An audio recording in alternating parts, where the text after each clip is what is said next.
الحمدللہ رب العالمین والصلاة والسلام علی سید المرسلین اما بعد۔ ایک بہن سوال کرتی ہیں کہ کچھ لوگ سفر کے مہینے میں اس لیے روزے رکھتے ہیں کہ یہ وہ مہینہ ہے جس میں مصیبتیں نازل ہوتی ہیں، جس میں پریشانیوں کا سامنا کرنا پڑتا ہے، گویا کہ اس مہینے کو منحوس جانتے ہیں۔ تو گزارش یہ ہے کہ اسلام کسی مہینے کو، کسی دن کو، کسی ہندسے کو منحوس ماننے سے، منحوس جاننے سے روکتا ہے اور اس عقیدے کو شرکی عقیدہ قرار دیتا ہے۔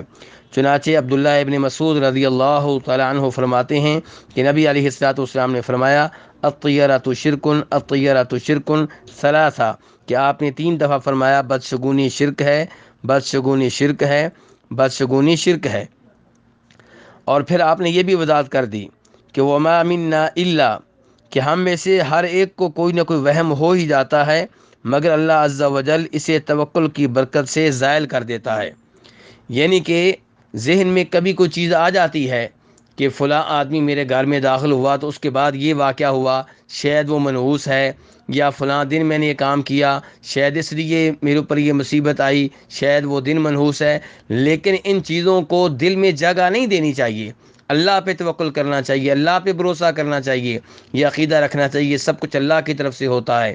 کیونکہ بدشگونی شرک ہے، اس لیے اس سے بچنا چاہیے۔ یہ وہ حدیث ہے جو میں نے ابھی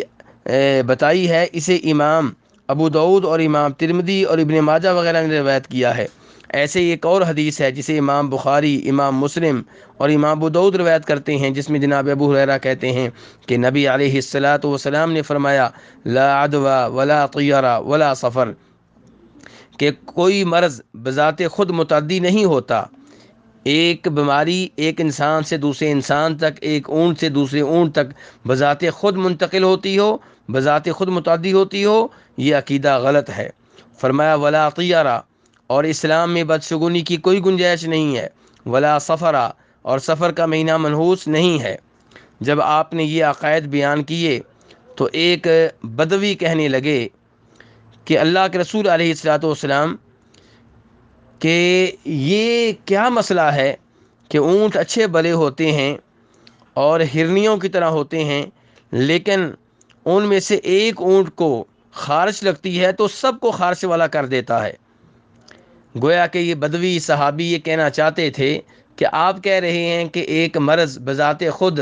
ایک انسان سے دوسرے انسان تک، ایک اونٹ سے دوسرے اونٹ تک منتقل نہیں ہوتا، تو پھر ہمارے اونٹوں کے ساتھ یہ واقعہ کیوں ہوتا ہے کہ ایک کو خارش لگتی ہے تو اس سے پھر سب کو خارش لگ جاتی ہے، کئی ایک اونٹوں کو خارش لگ جاتی ہے۔